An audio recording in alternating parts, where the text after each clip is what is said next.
ಓಂ ಶಾಂತಿ.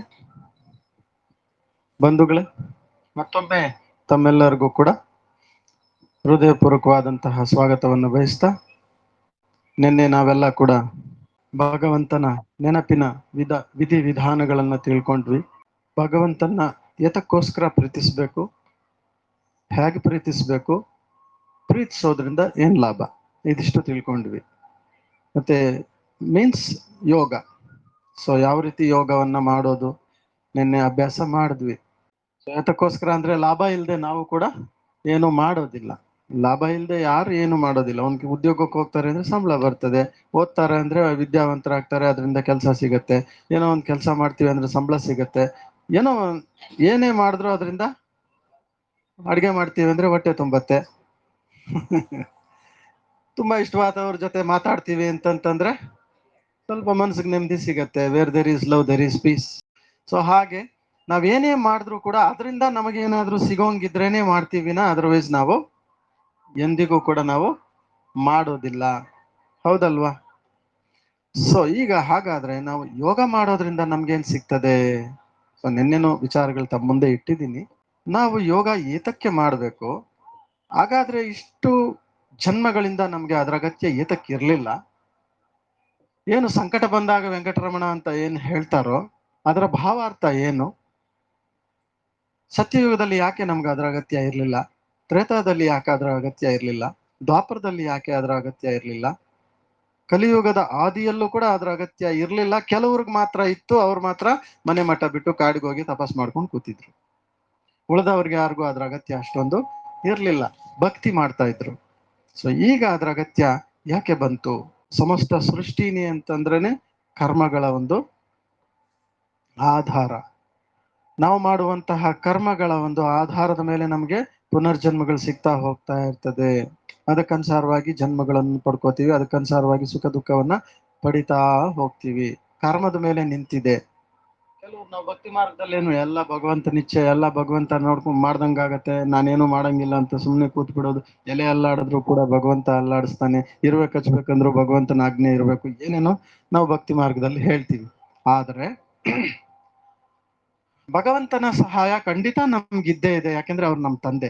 ಮಕ್ಕಳು ಚಡ್ಪಡಿಸುವಾಗ, ನೋವು ಪಡುವಾಗ, ದುಃಖ ಪಡುವಾಗ ಯಾರು ಅಪ್ಪ ಅಮ್ಮ ನೋಡ್ಕೊಂಡು ಸುಮ್ಮನೆ ಕೂತಿರಲ್ಲ.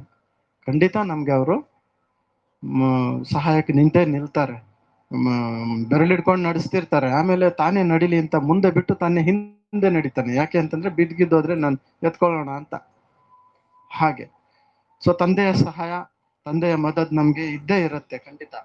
ಬಟ್ ಇಲ್ಲಿ ಪ್ರಮುಖವಾದದ್ದಂತೂ ಯಾವ್ದಂತಂದ್ರೆ ನಾವು ಮಾಡುವ ಕರ್ಮಗಳ ಫಲ. ನನ್ನ ಸುತ್ತ ಏನೇ ನಡೀತಾ ಇರ್ಲಿ ಅದಕ್ಕೆ ಹೊಣೆಗಾರ ನಾನೇ. ಅದು ಸುಖ ಇರ್ಲಿ ದುಃಖ ಇರ್ಲಿ, ಅದಕ್ಕೆ ಹೊಣೆಗಾರ ಯಾರು? ನಾನೇ. ಸೊ ಕರ್ಮಗಳ ವಿನಃ ನಾವು, ಕರ್ಮ ಜಗತ್ತಿದು, ಕರ್ಮಗಳ ವಿನಃ ನಾವೇನು ಮಾಡ್ಲಿಕ್ಕೆ ಆಗಲ್ಲ. ಒಂದು ರೆಪ್ಪೆ ಆಡಿಸೋದು ಕೂಡ ಕರ್ಮನೇ. ನಾನು ಸುಮ್ಮನೆ ಕೂತ್ ಬಿಡ್ತೀನಿ, ಏನು ಕರ್ಮ ಮಾಡಲ್ಲ. ಆಯ್ತು ಕೂತ್ ಬಿಡಿ. ಎಷ್ಟೊತ್ತು ಕೂರ್ತೀರಾ? ಇಷ್ಟೊತ್ತು ಕೂರ್ಬೇಕಂತ ಅದು ಮೊದ್ಲೇ ನಿಗದಿ ಆಗಿರುತ್ತೆ. ಅಷ್ಟೊತ್ತು ನೀವು ಆ ಟೈಮ್ಗೆ ನಿಮ್ಗೆ ಆ ಸಂಕಲ್ಪ ಬರುತ್ತೆ, ಹೋಗಿ ಕೂತ್ ಬಿಡ್ತೀರ.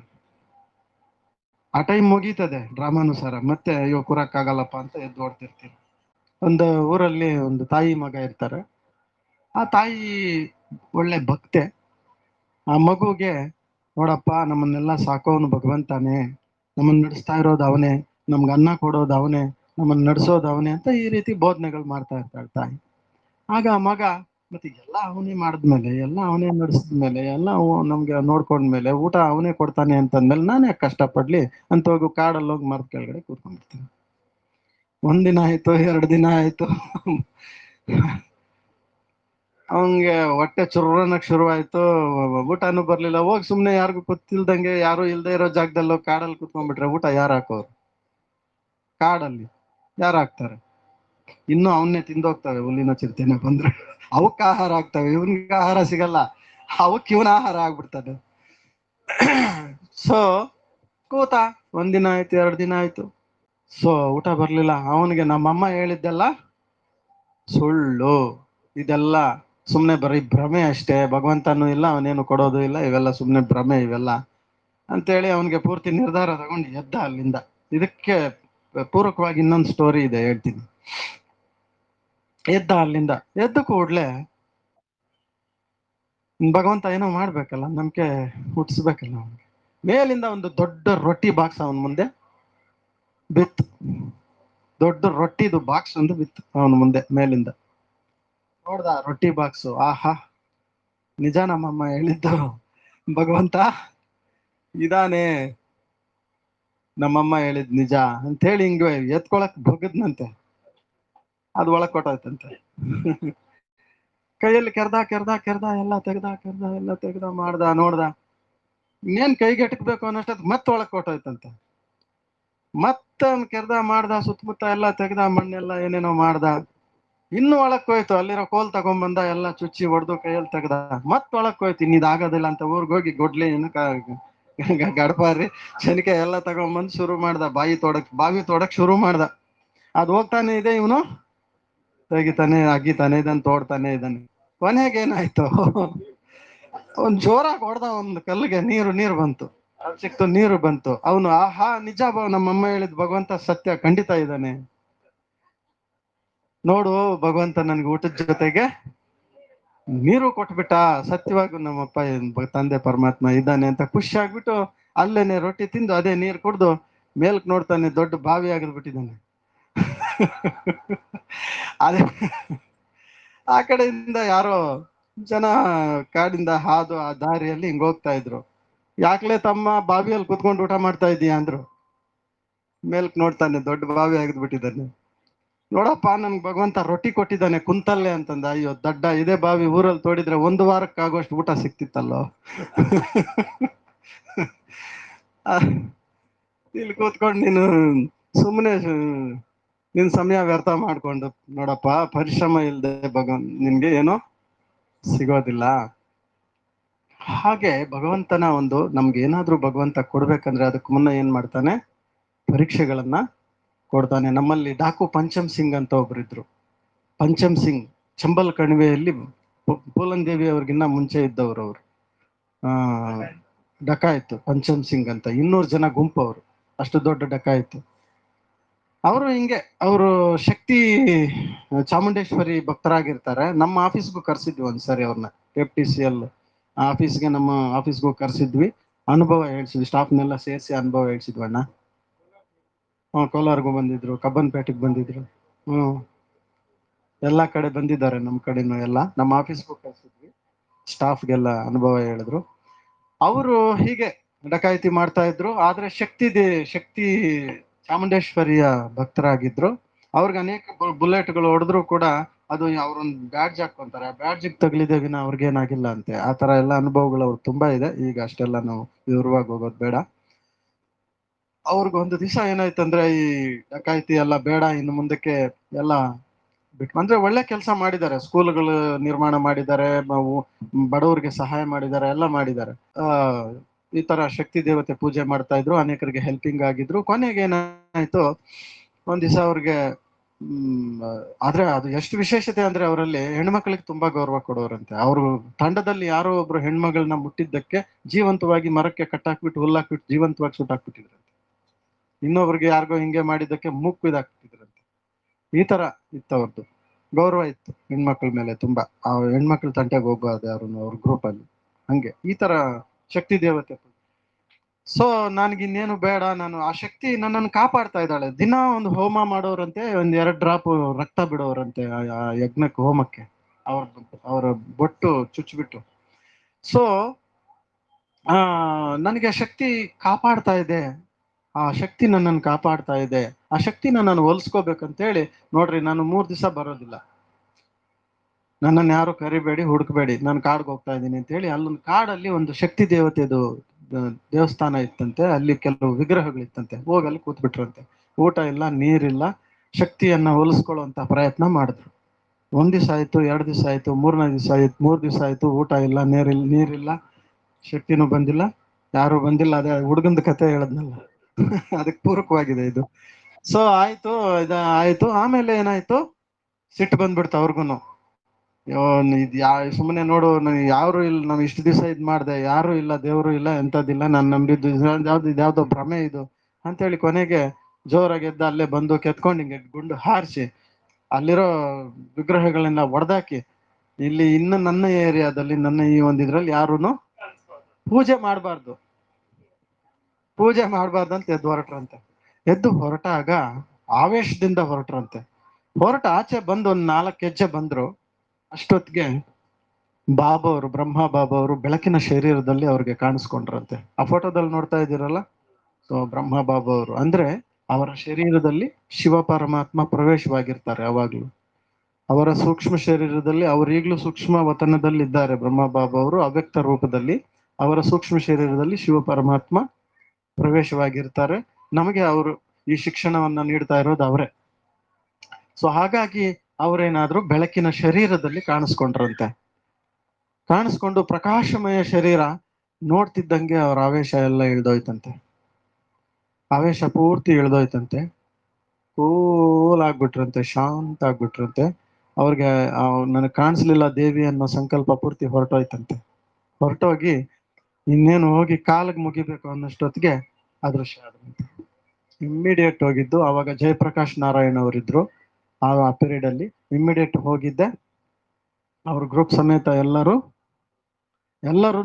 ಸರೆಂಡರ್ ಆದ್ರು. ಅವ್ರನ್ನ ಜೈಲಲ್ಲಿ ಇಟ್ಟಿದ್ರು. ಅದೇ ಟೈಮ್ಗೆ ನಮ್ಮ ಬ್ರಹ್ಮಕುಮಾರಿಯರು ಹೋಗಿ ಜೈಲಲ್ಲಿ 7 days ಕೋರ್ಸ್ ಅನ್ನ ಕೊಡ್ತಾ ಇದ್ರು ಕೈದಿಗಳಿಗೆ. ನಾನು ಸೆಂಟ್ರಲ್ ಜೈಲ್ಗೆ ಹೋಗ್ತಿದ್ದೆ ಕೈದಿಗಳಿಗೆ, ಅಲ್ಲಿ ಮಧ್ಯಾಹ್ನದೊತ್ತು ಅವ್ರಿಗೆ ಯೋಗ ಕಲ್ಸಕ್ಕೆ.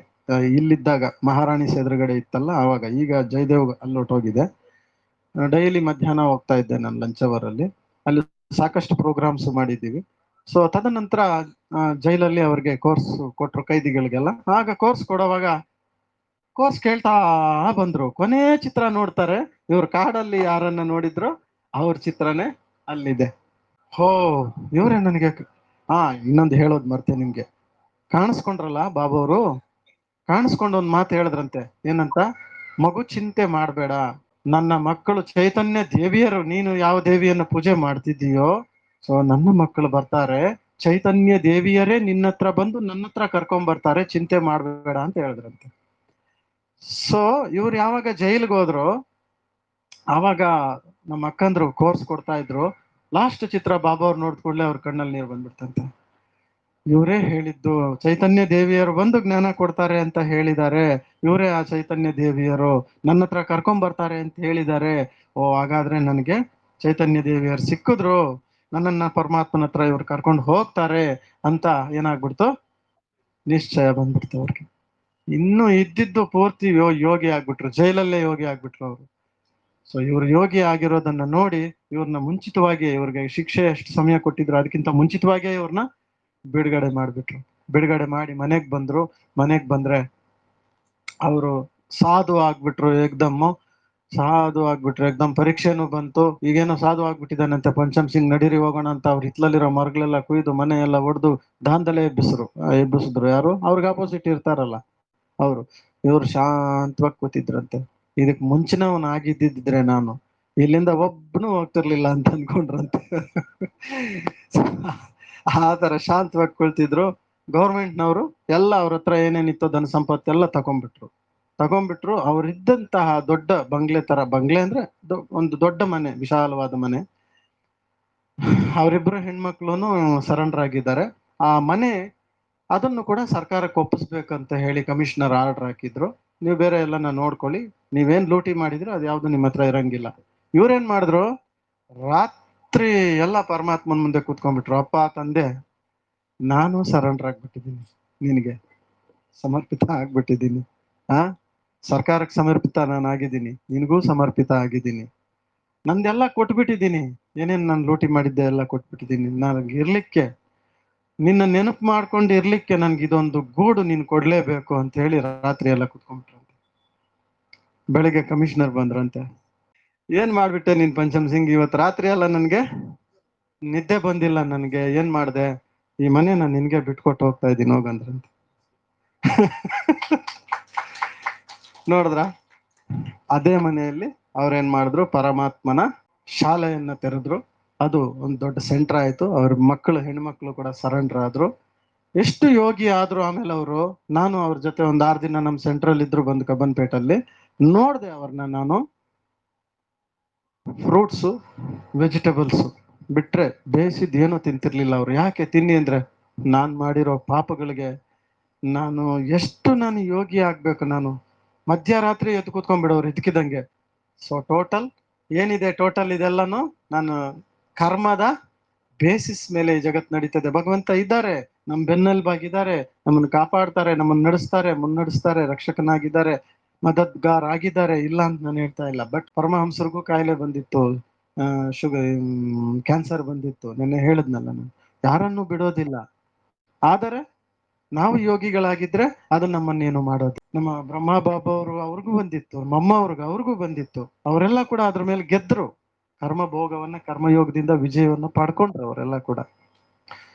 ಸೊ ಬಂಧುಗಳೇ, ಟೋಟಲ್ ಕರ್ಮ ಜಗತ್ತಿನಲ್ಲಿ, ಈ ಒಂದು ಕರ್ಮ ಜಗತ್ತಿನಲ್ಲಿ ನಾವೆಲ್ಲರೂ ಕೂಡ ಕರ್ಮಗಳನ್ನ ಮಾಡ್ತಾ ಅದರ ಫಲವನ್ನ ಅನುಭವ ಮಾಡ್ತಾ ಬರ್ತೀವಿ.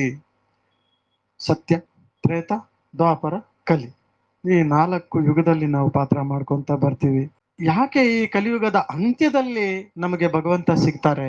ಯಾಕೆ ನಾವು ಭಗವಂತನ ನೆನಪು ಮಾಡ್ಬೇಕು ಅಂತಂತಂದ್ರೆ, ಬಂಧುಗಳೇ, ನಾವು ಸತ್ಯಯುಗ, ತ್ರೇತಾಯುಗದಲ್ಲಿ ಅಕರ್ಮದಲ್ಲಿದ್ವಿ. ಅಕರ್ಮದಲ್ಲಿ ಅಂತಂದ್ರೆ ಈಗ ಈ ಸಮಯದಲ್ಲಿ ನಾವು ಭಗವಂತನ ನೆನಪು ಮಾಡ್ಕೊಂಡು ಆತ್ಮದಲ್ಲಿ ಏನನ್ನ ತುಂಬಿಕೊಂಡಿದ್ದೀವೋ ಪ್ರಾರಬ್ಧವನ್ನ, ಅದರ ಪ್ರಾರಬ್ಧವನ್ನ ನಾವು ಏನ್ ಮಾಡಿದ್ವಿ, ಸತ್ಯ ತ್ರೇತಾಯುಗದಲ್ಲಿ ಅನುಭವ ಮಾಡಿದ್ವಿ. ಅಂದ್ರೆ ಈಗ ನೀವು ಸಂಪಾದನೆ ಮಾಡಿಡ್ತೀರಾ 60 ವರ್ಷದವರೆಗೂ, ಆಮೇಲೆ ಏನ್ ಮಾಡ್ತೀರಾ, ಅದನ್ನ ಬ್ಯಾಂಕಲ್ಲಿ ಡೆಪಾಸಿಟ್ ಮಾಡಿಬಿಟ್ಟು ಆರಾಮಾಗಿ ಊಟ ಮಾಡ್ಕೊಂಡು ಹ್ಯಾಪಿಯಾಗಿ ರಿಟೈರ್ಡ್ ಲೈಫ್ ಲೀಡ್ ಮಾಡ್ತೀರಾ, ಹೌದಲ್ವಾ? ಹಾಗೇನೆ ಈಗ ನಾವೇನ್ ಮಾಡ್ತಾ ಇದೀವಿ, ಪರಮಾತ್ಮನ ನೆನಪು ಮಾಡಿ ಜಮಾ ಮಾಡ್ಕೋತಾ ಇದೀವಿ, ಮಾಡ್ಕೋಬೇಕು. ಆವಾಗ ನಮ್ಮ ಖಾತೆಯಲ್ಲಿ ಅದು ಡಿಪಾಸಿಟ್ ಆಗ್ತಾ ಹೋಗತ್ತೆ. ನಂತರ ನಾವೇನ್ ಮಾಡ್ತೀವಿ, ಸತ್ಯ ತ್ರೇತಾಯುಗದಲ್ಲಿ ಅದನ್ನ ಆರಾಮಾಗಿ ಇರೋದನ್ನ ಊಟ ಮಾಡ್ಕೊಂಡು ಹ್ಯಾಪಿಯಾಗಿರ್ತೀವಿ. ಸತ್ಯ ತ್ರೇತಾಯುಗದಲ್ಲಿ ಅದು ಮಾಡಿದ್ದೆಲ್ಲ ಕ್ಲೋಸ್ ಆದ್ಮೇಲೆ, ಮುಗಿದ ಮೇಲೆ ಎಲ್ಲ ಮತ್ತೆ ಏನ್ ಮಾಡ್ತೀವಿ, ಕರ್ಮಗಳ ಆರಂಭ ಮಾಡ್ತೀವಿ. ಕರ್ಮಗಳ ಪ್ರಾರಂಭ ಮತ್ತೆ ಶುರು ಮಾಡ್ತೀವಿ. ಕರ್ಮದ ಫಲ ಮತ್ತೆ ಶುರು ಆಗ್ತಾ ಹೋಗತ್ತೆ. ತಾವೊಂದು ಕತೆ ಕೇಳಿರ್ಬೋದು. ಕ್ರಿಶ್ಚಿಯನ್ ಇದ್ರಲ್ಲಿ ತೋರಿಸ್ತಾರೆ, ಅವ್ರಿಗೆ ಬಟ್ಟೆ ಇರೋದಿಲ್ಲ, ಅಂದ್ರೆ ದೇಹಾಭಿಮಾನ ಇರಲ್ಲ, ಆತ್ಮಾಭಿಮಾನಿಗಳಾಗಿರ್ತಾರೆ, ದೇಹದ ಪರಿವೇ ಇರಲ್ಲ, ಬಟ್ಟೆ ಇರೋದಿಲ್ಲ ಅವ್ರಿಗೆ. ಯಾವಾಗ ಅವ್ರ ಕಾಡಲ್ಲಿ ಒಂದು ಆಪಲ್ ತಗೊಂಡು ತಿಂತಾರೆ, ಕಚ್ಚಿ ತಿಂತಾರೆ, ತಕ್ಷಣ ಏನಾಗತ್ತೆ, ಅವ್ರಿಗೆ ದೇಹಾಭಿಮಾನ ಬಂದ್ಬಿಡುತ್ತೆ.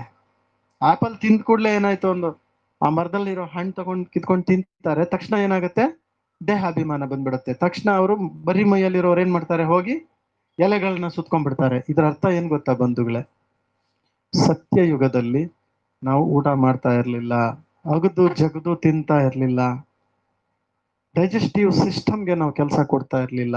ಅದ್ರ ಅಗತ್ಯನೂ ನಮ್ಗಿಲ್ಲ. ಯಾಕೆಂದ್ರೆ ನಾವು ಸಂಪೂರ್ಣ ಆತ್ಮಾಭಿಮಾನಿಗಳಾಗಿದ್ವಿ, ಇಲ್ಲಿನ ಪ್ರಾರಬ್ಧವನ್ನ ಅನುಭವ ಮಾಡ್ತಾ ಇದ್ವಿ, ಹ್ಯಾಪಿಯಾಗಿ ಸುಖವಾಗಿದ್ವಿ. ಜೈಲಿಲ್ಲ, ಕೋರ್ಟ್ ಇಲ್ಲ, ಹಾಸ್ಪಿಟಲ್ ಇಲ್ಲ, ಎಂತದಿಲ್ಲ, ಅಲ್ಲಿ ಏನಿಲ್ಲ.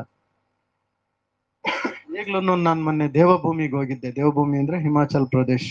ಹೇಳ್ತಾರೆ ಪೊಲೀಸ್ ಸ್ಟೇಷನ್ ನಲ್ಲಿ ಒಂದೂನು ಕೇಸ್ ಬರಲ್ಲ ನಮ್ಗೆ ಅಂತ. ಅದ್ರ ಹೆಸರೇ ದೇವಭೂಮಿ. ಕೇಸಸ್ ಬರೋದಿಲ್ಲ ಅಲ್ಲಿ, ಕ್ರೈಮ್ಸ್ ನಡೆಯಲ್ಲ. ಎಲ್ಲೋ ಬೆಟ್ಟದ ಮೇಲೆ ಹೋಗಿ ಮನೆ ಕಟ್ಕೊಂಡಿರ್ತಾರೆ, ಅಲ್ಲೊಂದು ಇಲ್ಲೊಂದು. ಅಲ್ಲಿ ಜನಗಳು ಅಷ್ಟೇ. ನಾನು 2-3 ಸರಿ ಹೋಗಿದ್ದೀನಲ್ಲ, ಅಲ್ಲಿದ್ನಲ್ಲ, ಸ್ವಲ್ಪ ಸಮಯ ನೋಡ್ನಲ್ಲ, ತುಂಬಾ ಸಾಫ್ಟ್ ಇರ್ತಾರೆ, ಮುಗ್ಧರ್ ಇರ್ತಾರೆ, ಒಳಗೊಂದು ಅವ್ರಿಗೊಂದು ಇರೋದಿಲ್ಲ, ಆರೋಗ್ಯವಾಗಿರ್ತಾರೆ. ಸೊ ಹಾಗಾಗಿ ಸತ್ಯಯುಗದಲ್ಲಿ ನಮಗೆ ಊಟದ ಅವಶ್ಯಕತೆ ಬೀಳೋದಿಲ್ಲ. ಯಾಕಂದ್ರೆ ಆತ್ಮಾಭಿಮಾನಿಗಳಾಗಿರ್ತೀವಿ, ಸತ್ವಪ್ರಧಾನರಾಗಿರ್ತೀವಿ, ಮತ್ತು ಪರಮಾತ್ಮನಿಂದ ನಾವು ತುಂಬಿಕೊಂಡು ಏನು ಪ್ರಾರಬ್ಧವನ್ನ ಅನುಭವಿಸ್ತಾ ಇರ್ತೀವಿ, ಅದ್ರಲ್ಲಿ ತೃಪ್ತರಾಗಿರ್ತೀವಿ. ಬರೀ ನಾವೇನ್ ಮಾಡ್ತೀವಿ, ಅಲ್ಲಿರುವಂತಹ ರಸಭರಿತ ಹಣ್ಣುಗಳ ಒಂದು ರಸವನ್ನ, ಸುಬಿ ರಸವನ್ನ ಅಥವಾ ಹಣ್ಣಿನ ರಸವನ್ನ ಅಂತ ಹೇಳ್ಬೋದು, ಅದನ್ನು ಕುಡ್ಕೊಂಡು ನಾವು ಹ್ಯಾಪಿ ಆಗಿರ್ತೀವಿ. ಯಾವ ದುಃಖ ಇಲ್ಲ, ಅಶಾಂತಿ ಇಲ್ಲ. ಅದಕ್ಕೋಸ್ಕರನೇ ಪರಮಾತ್ಮನ ನೆನಪು ಮಾಡೋ ಅವಶ್ಯಕತೆನೂ ಅಲ್ಲಿ ಇಲ್ಲ. ಸುಖವಾಗಿ ಹ್ಯಾಪಿ ಆಗಿರ್ತೀವಿ. ನಂತರ ತ್ರೇತಾಯುಗ, ಅದು 150 ವರ್ಷ ಬಾಳ್ತೀವಿ ಅಲ್ಲಿ. 150 ವರ್ಷ ಇರ್ತೀವಿ. ಕನ್ನಡಕ ಹಾಕೊಳ್ಳೋ ಅವಶ್ಯಕತೆ ಇರಲ್ಲ, ಮುಖ ಸುಕ್ಕು ಕಟ್ಟೋದಿಲ್ಲ, ಕೂದಲು ಬಿಳಿ ಆಗಲ್ಲ, ಬೆನ್ನು ಬಾಗಲ್ಲ, ಕೋಲಿನ ಅವಶ್ಯಕತೆ ಇಲ್ಲ, ಯಾವುದ್ರದ್ದು ಸಮಸ್ಯೆ. ರಾಮಕೃಷ್ಣನನ್ನ ನೋಡಿ ಹೆಂಗಾಗಿ ತೋರಿಸ್ತಾರೆ, ಹೌದಲ್ವಾ? ರಾಮಕೃಷ್ಣನನ್ನ ಹೆಂಗಾಗೆ ತೋರಿಸ್ತಾರೆ ಯಾವಾಗ್ಲೂ. ಸತ್ಯಯುಗದಲ್ಲಿ ಮತ್ತು ತ್ರೇತಾಯುಗದಲ್ಲಿ ಶ್ರೀಕೃಷ್ಣ ಮತ್ತು ಶ್ರೀರಾಮನ ರಾಜ್ಯ ಏನಿದೆ, ನಾರಾಯಣನ ರಾಜ್ಯ ಇದೆ. ಸೊ ಅಲ್ಲಿ ತುಂಬಾ ಅವರು ಕಂಚನಕಾಯ ಆಗಿರ್ತಾರೆ, ಆರೋಗ್ಯವಂತರಾಗಿರ್ತಾರೆ, ಅಲ್ಲಿ ಯಾವುದೇ ತರವಾದಂತಹ ದುಃಖ ಶಾಂತಿ ಇರಲ್ಲ. ಸೊ ಹಾಗಾಗಿ 150 ವರ್ಷ ಅವರು ಇರ್ತಾರೆ. ಯಾವುದೇ ರೀತಿಯ ಅವ್ರಿಗೆ ಒಂದು ಊಟದ ಒಂದು ಅವಶ್ಯಕತೆ ಇರೋದಿಲ್ಲ, ಬರೀ ಜ್ಯೂಸ್ ಕುಡ್ಕೊಂಡಿರ್ತಾರೆ, ಹಣ್ಣಿನ ರಸ ಕುಡ್ಕೊಂಡಿರ್ತಾರೆ. ಅದೇ ತರ ತ್ರೇತಾಯುಗದಲ್ಲಿ 120 ವರ್ಷ ಆಯುಷ್ಯ ಇರ್ತದೆ. ಅಲ್ಲಿ ಅಲ್ಲಿ ಕೂಡ ಅವರು ಹಣ್ಣಿನ ರಸದ ಪ್ರಯೋಗನೇ ಹೆಚ್ಚಿಗೆ ಮಾಡ್ತಾರೆ. ಯಾವಾಗ ದ್ವಾಪರ ಯುಗ ಶುರುವಾಗ್ತದೆ, ಹಣ್ಣನ್ನ ನಾನಾಗ್ಲೇ ಹೇಳ್ದೆ, ಕಚ್ಚಿ ತಿನ್ನಕ್ ಶುರು ಮಾಡಿದ್ರು ದೇಹದ ಪರಿವೆ ಪ್ರಾರಂಭ ಆಗೋಯ್ತು ಅಂತ. ಯಾವಾಗ ದ್ವಾಪರದಲ್ಲಿ ಕಚ್ಚಿ ತಿನ್ನಕ್ ಶುರು ಮಾಡ್ತೀವಿ ಹಣ್ಣನ್ನ, ಅಲ್ಲಿಂದ ದೇಹಾಭಿಮಾನದ ಪ್ರಾರಂಭ ಆಗತ್ತಷ್ಟೇ. ಅದು ಒಂದೇ ಸರಿ ಬಂದ್ಬಿಡಲ್ಲ, ಪ್ರಾರಂಭ ಆಗತ್ತೆ ದೇಹಾಭಿಮಾನ. ಯಾವಾಗಿಂದ? ಹಣ್ಣನ್ನ ಕಚ್ಚಿ ತಿನ್ನಕ್ಕೆ ಶುರು ಮಾಡಿದ್ಮೇಲೆ ದೇಹಾಭಿಮಾನದ ಉದ್ಭವ ಆಗತ್ತೆ, ಅಲ್ಲಿಂದ ಪ್ರಾರಂಭ ಆಗತ್ತೆ. ಚೂರ್ ಚೂರೆ ದೇಹಾಭಿಮಾನ ಒಂದು ಕಡೆ, ಇನ್ನೊಂದು ಕಡೆ ಚೂರ್ ಚೂರೆ ಅಶಾಂತಿ ಅಂದ್ರೆ ವಿಕಾರಗಳು. ಚೂರ್ ಚೂರೆ ದೇಹಾಭಿಮಾನ, ಚೂರ್ ಚೂರೆ ವಿಕಾರಗಳು, ಸ್ವಲ್ಪನೇ ಅಶಾಂತಿ, ಇನ್ನೊಂದು ಸ್ವಲ್ಪನೇ ಭಕ್ತಿ. ಹಿಂಗ್ ಶುರು ಆಗ್ತದೆ. ಫಸ್ಟ್ ದೇಹಾಭಿಮಾನ, ಅದರಿಂದ ವಿಕಾರಗಳು, ಅದರಿಂದ ಅಶಾಂತಿ ಹೋಗ್ಲಾಡ್ಸ್ಕೊಳಕ್ಕೆ ಭಕ್ತಿ, ಒಂದಕ್ಕೊಂದು. ಈ ತರ ಏನಾಗ್ತದೆ, ಪ್ರಾರಂಭ ಆಗ್ತದೆ. ಯಾವಾಗ ನಾವು ಕಚ್ಚಿ ತಿನ್ನಕ್ ಶುರು ಮಾಡಿದ್ಮೇಲೆ ಆತ್ಮಾಭಿಮಾನಿಗಳಿಂದ ದೇಹಾಭಿಮಾನಿಗಳಾಗಕ್ ಶುರು ಆಗ್ತೀವಿ. ನೋಡಿದ್ರ? ತದನಂತರ ಏನಾಯ್ತು? ಕಲಿಯುಗ ಪ್ರಾರಂಭ ಆಯ್ತು. ಕಲಿಯುಗ ಪ್ರಾರಂಭ ಆದಾಗ ಏನ್ ಮಾಡಿದ್ವಿ? ಬೇಯಿಸಿ ತಿನ್ನಕ್ ಶುರು ಮಾಡಿದ್ವಿ. ಏನ್ ಮಾಡಿದ್ವಿ? ಬೇಯಿಸಿ ತಿನ್ನ. ಅದಕ್ಕೇನೆ ನ್ಯಾಚುರೋಪತಿಯಲ್ಲಿ ಏನ್ ಹೇಳ್ತಾರೆ? ಬೇಯಿಸಿ ತಿನ್ಬೇಡಿ ಅಂತ ಹೇಳ್ತಾರೆ. ಸೊ ಅಲ್ಲಿಂದ ಏನಾಯ್ತು? ಧಾನ್ಯಗಳನ್ನ ಬಳಸಲಿಕ್ಕೆ ಶುರು ಮಾಡಿದ್ವಿ. ಕಲಿಯುಗದ ಆದಿಯಿಂದ ಏನ್ ಮಾಡಿದ್ವಿ? ಧಾನ್ಯ ಹಂಗೆ ತಿನ್ನಕ್ಕಾಗಲ್ವಲ್ಲ. ದ್ವಾಪರದಲ್ಲಿ ಹಣ್ಣು ಕಚ್ಚಿ ತಿನ್ನಕ್ ಶುರು ಮಾಡಿದ್ವಿ. ಹಂಗೆ ತಿನ್ಬೋದು, ಹಣ್ಣು ಕಚ್ಚಿ ತಿನ್ಬೋದು. ದೇಹಾಭಿಮಾನ ಉದ್ಭವ ಆಯ್ತು, ಅದರಿಂದ ವಿಕಾರಗಳು ಬಂತು, ಅದರಿಂದ ಅಶಾಂತಿ ಆಯ್ತು, ಮತ್ತೆ ಭಕ್ತಿ ಪ್ರಾರಂಭ ಮಾಡಿದ್ವಿ. ಓಕೆ. ಕಲಿಯುಗದಲ್ಲಿ ಏನಾಯ್ತು? ಧಾನ್ಯಗಳನ್ನ ಪ್ರಾರಂಭ ಮಾಡಿದ್ವಿ. ಇನ್ ಧಾನ್ಯ ಹಂಗೆ ತಿನ್ನಕ್ಕಾಗಲ್ಲ, ಬೇಯಿಸ್ಲೇಬೇಕು. ಸೊ ಬೇಯಿಸಿ ತಿನ್ನಕ್ ಶುರು ಮಾಡ್ತಿದ್ದಂಗೆ ಏನಾಯ್ತು ಗೊತ್ತಾ ಬಂಧುಗಳೇ? ಇನ್ನೂ ಜಾಸ್ತಿ ಆಯ್ತು ವಿಕಾರಗಳ ಪರ್ಸೆಂಟೇಜು.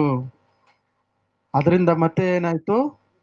ಅಶಾಂತಿಯ ಪರ್ಸೆಂಟೇಜ್ ಜಾಸ್ತಿ ಆಯ್ತು, ಭಕ್ತಿಯ ಪರ್ಸೆಂಟೇಜ್ ಜಾಸ್ತಿ ಆಯ್ತು.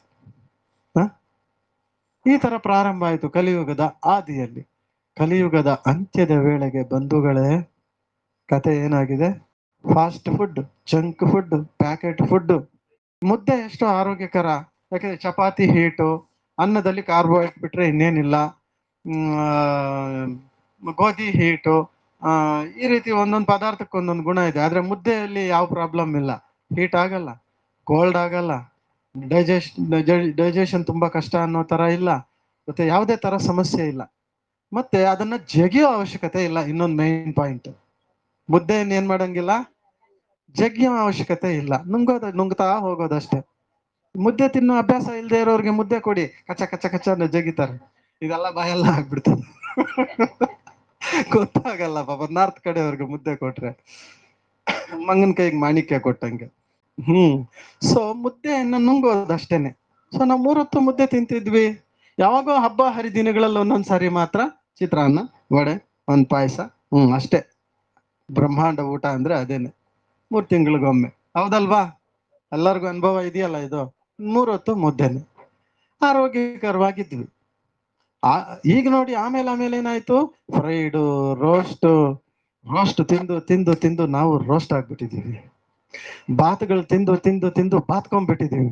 ಬಂಧುಗಳೇ, ನನ್ ಕಿದ್ವಾಯಿ ಕ್ಯಾನ್ಸರ್ ಹಾಸ್ಪಿಟ್ಲ್ಗೂ ನಾವು ಒಂದ್ 5-6 ಜನ ಅಣ್ಣಂದ್ರು ಯೋಗ ಮಾಡ್ಸಕ್ ಹೋಗ್ತಾ ಇದ್ವಿ. ಕ್ಯಾನ್ಸರ್ ಪೇಷಂಟ್ಸ್ ಎಷ್ಟು ಜಾಸ್ತಿ ಆಗ್ತಾ ಇದಾರೆ ಗೊತ್ತಾ? ಮೇನ್ಲಿ ಹೇಳ್ತೀನಿ ನಿಮ್ಗೆ, ಮೆಜಾರಿಟಿ ಗ್ಯಾಸ್ಟ್ರಿಕ್ ಪ್ರಾಬ್ಲಮ್ ತುಂಬಾ ಆಗ್ತಾ ಇದೆ ಈಗ. ಗ್ಯಾಸ್ಟ್ರಿಕ್ 90% ಇದೆ ಇವಾಗ. ವೈ? ತಿನ್ನುವ ಆಹಾರ ಸರಿ ಇಲ್ಲ, ಪ್ಯಾಕ್ಡ್ ಫುಡ್ ಮುಟ್ಲೇಬಾರ್ದು, ಜಂಕ್ ಫುಡ್ ಮುಟ್ಲೇಬಾರ್ದು, ಪ್ಯಾಕ್ಡ್ ಫುಡ್ ಮುಟ್ಲೇಬಾರ್ದು. ಅದೆಂತೆಂಥದೋ ಊಟ. ನಾವು 30 ವರ್ಷ ಆಯ್ತು ಹೋಟ್ಲಿಗೆ ಹೋಗಿ ಆಚೆ ಕಡೆ ತಿಂದು, ನಮಗ್ ಗೊತ್ತಿಲ್ಲ ಏನೇನಿದೆ ಅಂತ. ಅದೆಂತೆಂಥ ಆಹಾರಗಳು ತಿಂತಾರೆ ಸಾಯಂಕಾಲದೊತ್ತು.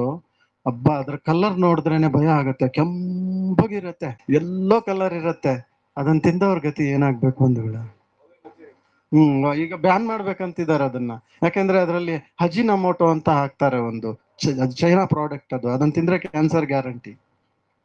ಸೊ ಅದಕ್ಕೋಸ್ಕರ ಈಗ ನಮ್ಮ ಗೋಬಿ ಮಂಚೂರಿ ಬ್ಯಾನ್ ಮಾಡ್ಲಿಕ್ಕೆ ರೆಡಿ ಆಗಿದ್ದಾರೆ ಇವ್ರಿಗೆ ಸರ್ಕಾರದವ್ರ ಬಂಧುಗಳೇ.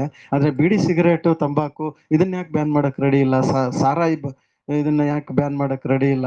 ಅದಕ್ಕೆ ಆದಾಯ ತುಂಬಾ ಇದೆ ಗೌರ್ಮೆಂಟ್ ಇಂದ, ಅದಕ್ಕೆ ಬ್ಯಾನ್ ಮಾಡಕ್ ರೆಡಿ ಇಲ್ಲ. ಇದಕ್ಕೇನ್ ಸರ್ಕಾರದಿಂದ ಗೋಬಿ ಮಂಚೂರಿಯಿಂದ ಏನ್ ಆದಾಯ ಇದೆ? ಅದಕ್ಕೆ ಬ್ಯಾನ್ ಮಾಡಕ್ ಹೊರಟಿದ್ದಾರೆ.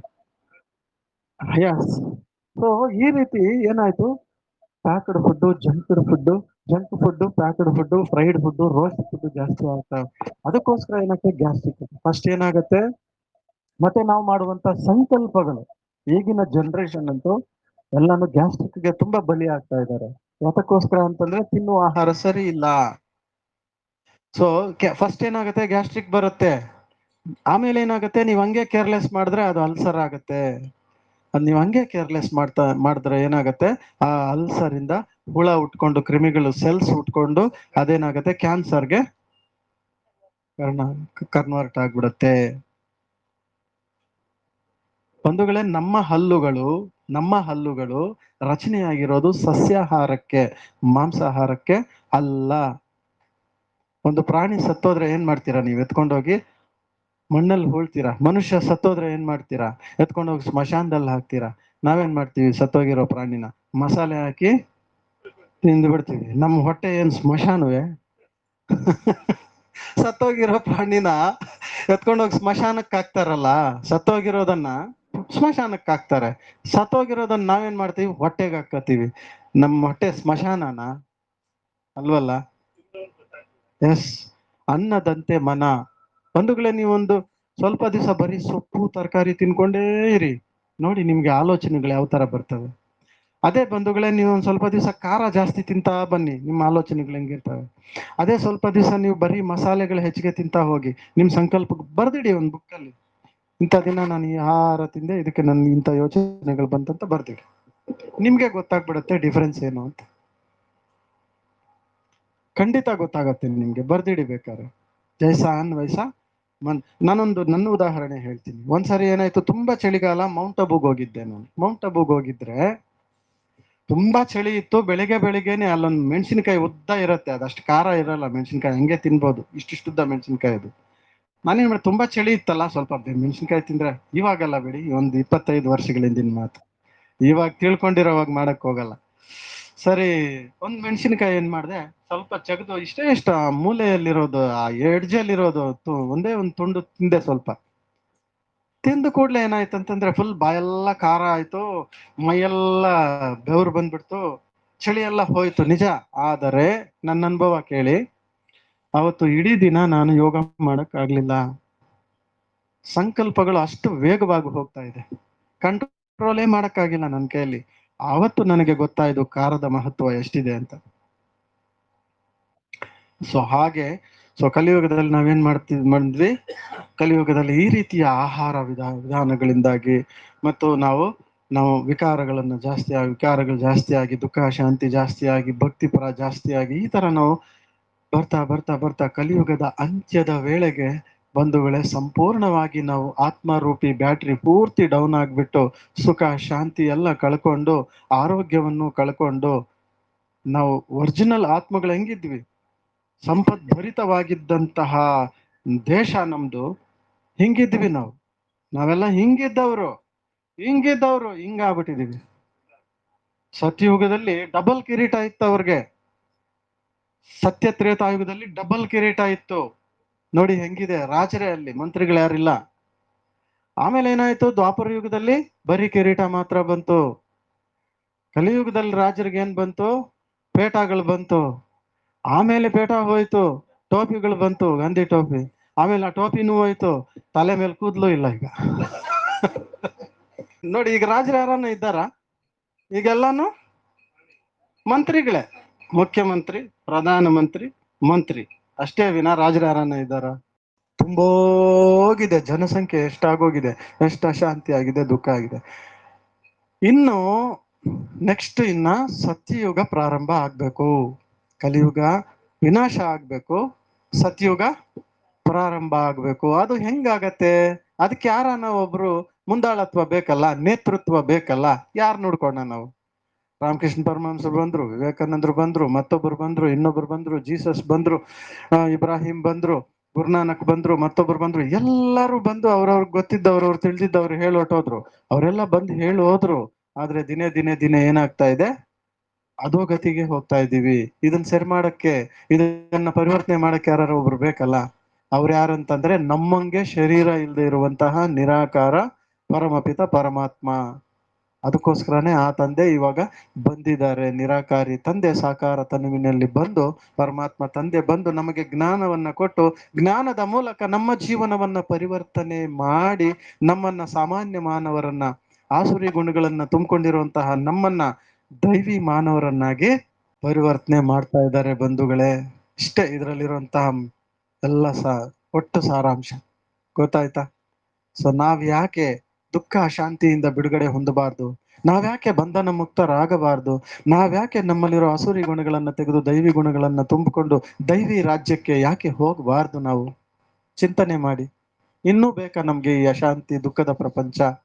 ಸತ್ಯ, ತ್ರೇತ, ದ್ವಾಪರ, ಕಲಿಯುಗ, ಈ 4 ಯುಗದಲ್ಲಿ ಹೆಂಗಿತ್ತು, ಏನ್ ನಡೀತು, ಆಮೇಲೆ ಏನಾಯ್ತು, ಈಗೇನಾಗ್ತಾ ಇದೆ, ಇದನ್ನ ನಾವು ಗೀತೆ ಮೂಲಕ ಕೇಳೋಣ. ಚೆನ್ನಾಗಿರುತ್ತೆ.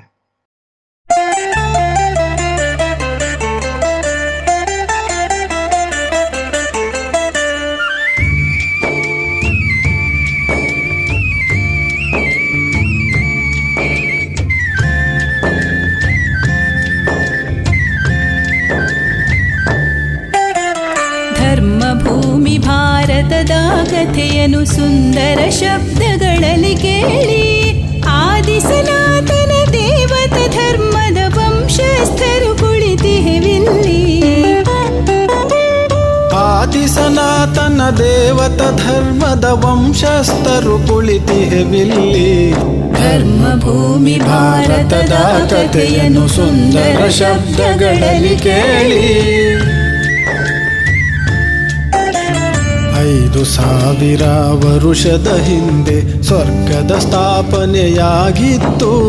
ಅರ್ಧಕಲ್ಪದಲ್ಲೂ ಭರತ ಖಂಡವೇ ವಿಶ್ವರಾಜ್ಯವನ್ನಾಳಿತ್ತು. ಅರ್ಧಕಲ್ಪದಲ್ಲೂ ಭರತ ಖಂಡವೇ ವಿಶ್ವರಾಜ್ಯವನ್ನಾಳಿತ್ತು. ಧರ್ಮಭೂಮಿ ಭಾರತದ ಕಥೆಯನ್ನು ಸುಂದರ ಶಬ್ದಗಳಲ್ಲಿ ಕೇಳಿ.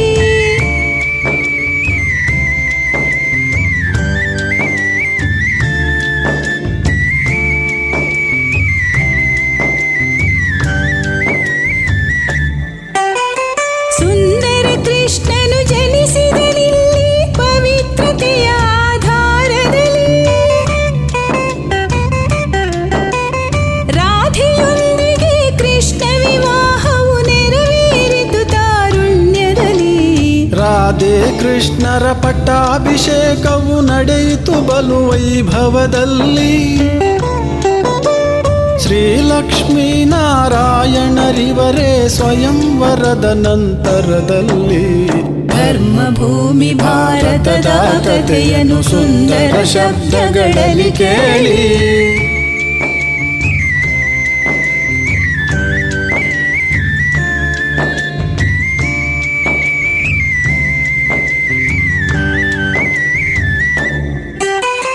ಸರ್ವಗುಣದಲ್ಲಿ ಸಂಪನ್ನರು, ಸಂಪೂರ್ಣ ನಿರ್ವಿಕಾರಿಗಳಿವರು.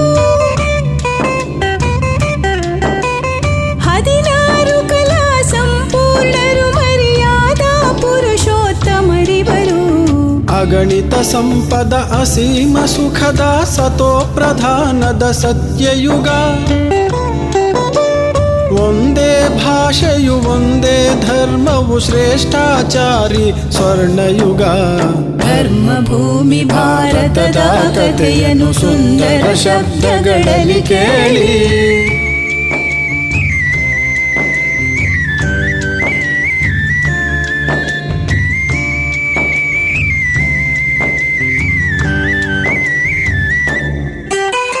ಸೂರ್ಯವಂಶದ ಕೃಷ್ಣ ಪೀಳಿಗೆಯು 8 ಜನುಮವನ್ನು ಪಡೆದಿತ್ತು. 1250 ವರುಷಗಳಿಲ್ಲಿಗೆ ಮುಗಿದಿತ್ತು. ಧರ್ಮ ಭೂಮಿ ಭಾರತದ ಕಥೆಯನ್ನು ಸುಂದರ ಶಬ್ದಗಳಲ್ಲಿ ಕೇಳಿ. ಪುಣ್ಯ ಭೂಮಿ ಭಾರತದ ಕಥೆಯನ್ನು ಪುಣ್ಯವಂತರೆಲ್ಲರೂ ಕೇಳಿ. ಧರ್ಮ ಭೂಮಿ ಭಾರತದ ಕಥೆಯನ್ನು ಸುಂದರ ಶಬ್ದಗಳಲ್ಲಿ ಕೇಳಿ.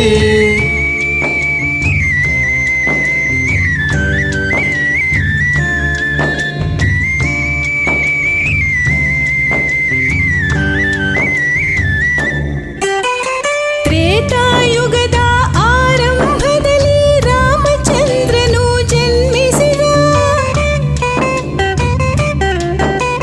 ಸ್ವರ್ಗ ರಾಜ್ಯದ ಚಂದ್ರವಂಶದಲ್ಲಿ 12 ಜನುಮಗಳ ಪಡೆದ. ಸೀತಾರಾಮರ ಬೆಳ್ಳಿ ಯುಗದಲ್ಲಿ ಸತೋಗುಣದ ಕ್ಷತ್ರಿಯ ಧರ್ಮ. ಗುಣ ಸಂಪನ್ನರು ನಿರ್ವಿಕಾರಿಗಳು 14 ಕಲಾ ಸಂಪನ್ನ. ಧರ್ಮ ಭೂಮಿ ಭಾರತದ ಕಥೆಯನ್ನು ಸುಂದರ ಶಬ್ದಗಳಲ್ಲಿ ಕೇಳಿ.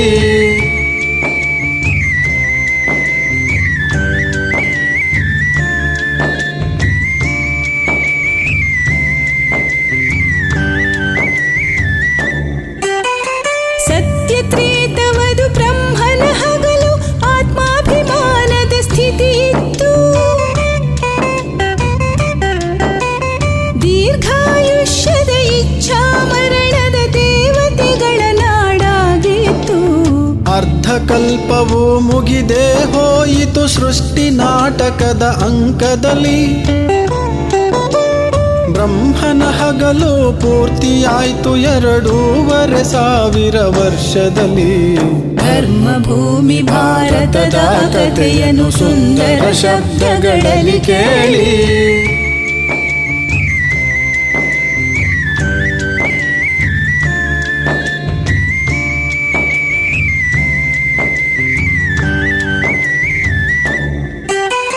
ದೇಹಾಭಿಮಾನವು ಉದ್ಭವವಾಯಿತು ರಜೋಗುಣದ ದ್ವಾಪರದಲ್ಲಿ.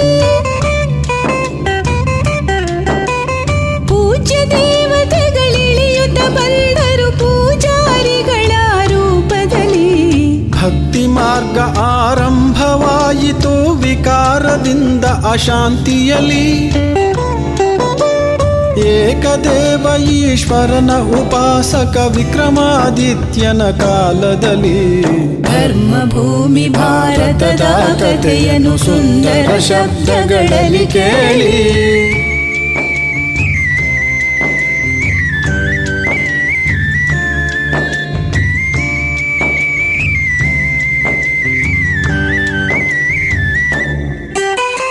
ತಾಮ್ರಯುಗದಲ್ಲಿ ದ್ವಾಪರ ನಡೆಯಿತು 21 ಜನುಮದಲ್ಲಿ.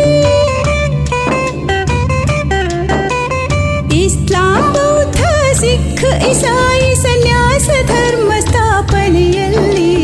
ಬ್ರಹ್ಮನ ರಾತ್ರಿಯ ಭಕ್ತಿ ಮಾರ್ಗದ ಅಜ್ಞಾನದ ಕಡುಗತ್ತಲಲ್ಲಿ. ಶಾಂತಿಯ ರಸುತ ಅಲೆದರು ಆತ್ಮರು ಬಹುದೇವೋಪಾಸನೆಯಲ್ಲಿ. ಧರ್ಮ ಭೂಮಿ ಭಾರತದ ಕಥೆಯನ್ನು ಸುಂದರ ಶಬ್ದಗಳಲ್ಲಿ ಕೇಳಿ.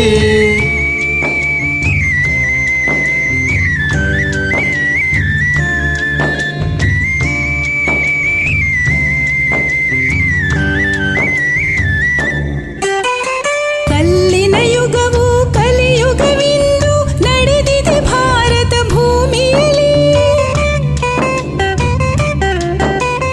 ಅಮರ ಲೋಕದ ಆತ್ಮಗಳೆಂದು ಮೃತ್ಯು ಲೋಕದ ಕೂಪದಲ್ಲಿ. ಮಾಯಾ ರಾವಣ ನಟ್ಟಹಾಸವು ಮಿತಿ ಮೀರಿದೆ ವಿಕೃತದಲ್ಲಿ. ತಮೋ ಪ್ರಧಾನದ ಮಾಯೆಯ ಆಟವು ವಿಜೃಂಭಿಸಿದೆ ಅತಿಯಲ್ಲಿ.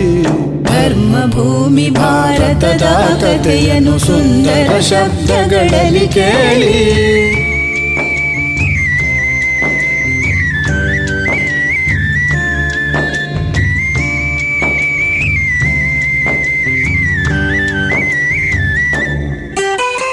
ಸಂಕಲ್ಪಗಳು ವಿಕಲ್ಪದಲ್ಲಿ, ಕರ್ಮಗಳೆಲ್ಲ ವಿಕರ್ಮದಲ್ಲಿ.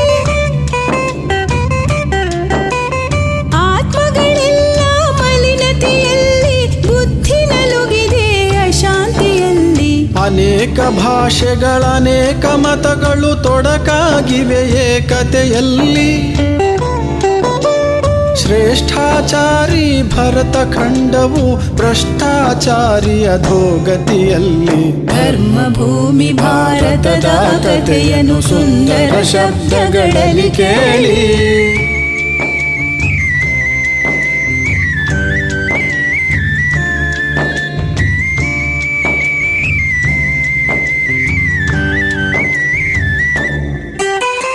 ಕಲಿಯುಗದಂತ್ಯದ ವಿನಾಶ ಸಮಯದಿ ಅವತರಿಸಿಹ ಶಿವ ಮುದದಿಂದ. ವಜ್ರ ಸಮಾನ ಸಂಗಮ ಯುಗದಿ ಪ್ರಜಾಪಿತ ಬ್ರಹ್ಮನ ಮುಖದಿಂದ. ಮಾನವಾತ್ಮರಿಗೆ ಜ್ಞಾನವ ನೀಡುತ್ತ ಬೆಳಕಿಗೆ ಒಯ್ಯುವ ಇರುಳಿಂದ. ಬಹಳ ಕಾಲದಿಂದ ಗಲಿಹ ಆತ್ಮರ ಮಿಲನ ಮಾಡುವ ಒಲವಿಂದ. ಧರ್ಮ ಭೂಮಿ ಭಾರತದ ಕಥೆಯನ್ನು ಸುಂದರ ಶಬ್ದಗಳಲ್ಲಿ ಕೇಳಿ.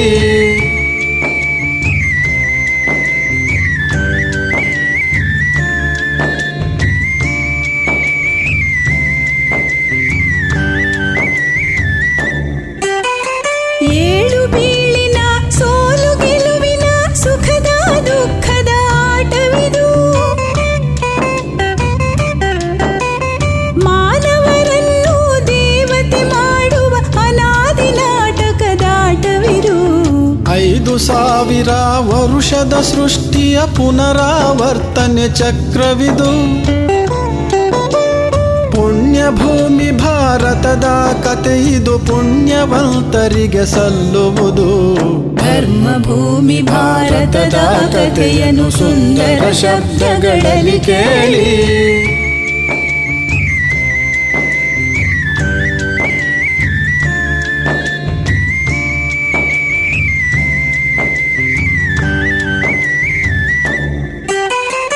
ಆತ್ಮ ರಾಮನು ಆತ್ಮ ಸೀತೆಯರ ಬಂಧನ ಬಿಡಿಸಲು ಬಂದಿಹನು. ಜ್ಞಾನ ಸಾಗರನು ಯೋಗೇಶ್ವರನು ಪರಮಧಾಮದಿಂದಿಳಿದಿಹನು. ಗೀತಾ ಜ್ಞಾನದ ಅಮೃತ ಕುಡಿಯುತ್ತ ಯೋಗ ಸ್ನಾನವ ಮಾಡೋಣ. ಶಿವ ಪರಮಾತ್ಮನ ನೆನಪಿನಿಂದ ಜನ್ಮಗಳ ಪಾಪವ ಕಳೆಯೋಣ. ಧರ್ಮ ಭೂಮಿ ಭಾರತದ ಕಥೆಯನ್ನು ಸುಂದರ ಶಬ್ದಗಳಲ್ಲಿ ಕೇಳಿ.